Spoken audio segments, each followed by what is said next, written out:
Hindi po ako, unang-una ha, hindi ako pugante sa batas. Mali po yung sinasabi ni East Barbers, na ako daray pugante. Hindi po. Ang contempt of Congress, ikaw ay pinurusahan, pinapakulong ng Kongreso.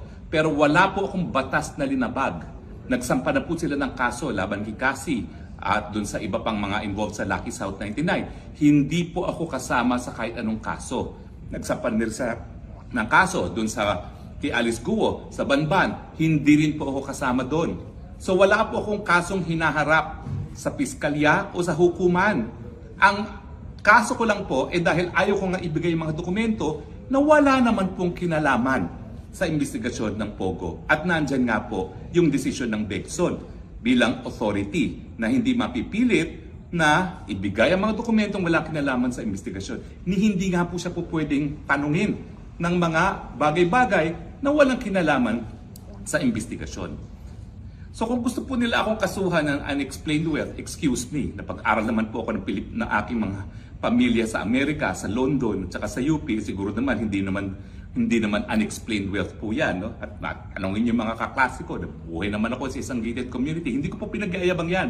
Kasi bilang Kristiyano po, talaga ang turo sa akin ng lola ko, baliwala po talaga itong mga material na mga possessions. Ang importante talaga, seek ye first the kingdom of God. Yan po talagang pinaniniwalaan namin.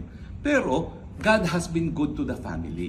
Dahil binigyan niya po kami ng lupain dyan sa Parañaque, dati po ay taniman ng palay, biglang naging subdivision at naging commercial pa.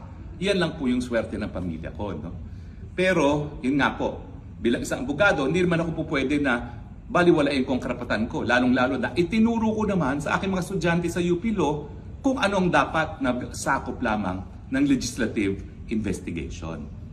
So ulitin ko po ha, hindi ako pugante dahil ako po ay lumabag sa batas. Pugante ako sa Kongreso lamang. Wala po akong pakialam. Dahil ang tingin ko naman, kung ako'y na-cite in contempt of Congress, ang Kongreso naman po cited in contempt of the people of the Philippines. Hindi po tama yung ginagawa nila. Pasigaw-sigaw, kapag ayaw na sagot, contempt kaagad. Nagpa-power tripping na po sila. Miski wala po silang batas na binubuo, tuloy-tuloy ang paninira nila sa pamilyang Duterte. Doon sa extralegal killing, sa droga, at syempre sa Pogo. Hindi po tama yan. Ako po'y naging mambabatas. Binibigyan ko po ng importansya yung institusyon. Pero anong batas ba ho ang bubuuin nila? Meron pa bang bagong batas na kinakailang buuin? Yung IHL code po, kami po nagsulong yan at batas na. So hindi lang po murder ang po pwede gamitin kapag nagkaroon ng widespread and systematic killings. No? Pwede rin ang crimes against humanity. Ano pang batas ang buuin mo para dyan sa mga drug killings? Ganon din po sa Pogo. Ang dapat lang nabuuin na batas, total ban ba o hindi? Bagamat doon sa SONA ni PBBM, sinabi niya total ban ng Pogo, ay nako. Iba na po pangalan nila, IGL. At ngayon may kumakalat, may lumulutang. Meron daw 12 na parang 12 disipulo ni Kristo na mai-exempt sa ban. So kapag sinabi kasi ban, lahat dapat bawal. Walang exception. Di ba po? Ay nako. So, ang anong tanong? Magpapa-aresto ba ako o hindi? Well, naniniwala po kasi ako na kapag ang Kongreso ay lumabag sa kanyang kapangyarihan at naging guilty of abuse of power at grave abuse of discretion amounting to lack of jurisdiction, illegal po ang kanilang order. Kinikilala ko po na kinakailangan magkaroon ng desisyon sa Korte Suprema. Kaya nga po, aantayin ko ang desisyon ng Korte Suprema. Samantalang nag-aantay po ako, importante po ang aking kalayaan. Hindi ko po isusurrender muli ang aking kalayaan gaya ng nangyari nung una na nasurrender ko siya ng isang araw nung ako po'y nagpakulong dahil di umano dinisrespect ko raw ang Kongreso. Kung maalala nyo ha, wala pong disrespect doon. Walang pagbabastos. Ang polite-polite ko pa nga. Pagamat, sabi nila dapat makontent ako muli dahil ang dami ko raw masakit na salita na sinabi matapos akong mapalaya. Alam niyo po, hindi gaya ng hukuman na pinuprotektahan laban sa pagbabatikos ng publiko, ang Kongreso po, hindi naman binibigyan ng ganyang proteksyon. Wala pong indirect contempt. Bakit? Kasi puro politiko po sila. Kaya po nilang sumagot. Samantala ang mga West, pinoprotektahan laban sa mga pagbabatikos kasi hindi sila makasagot.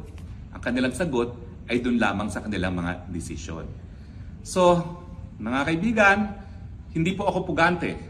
Ako po isang ordinaryong mamamayan, pinaglalaban ang kanyang karapatan.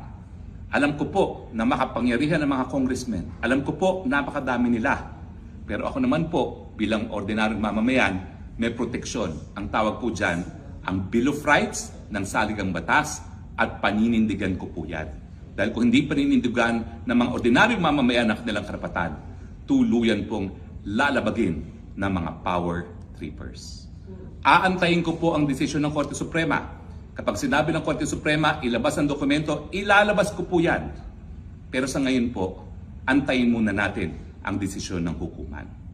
At kung ako ay in contempt of Congress, tatanggapin ko po yon dahil ako naman, hinihimo ko ang aking mamamayang Pilipino, i-contempt of the people po natin ang Quad Committee at itong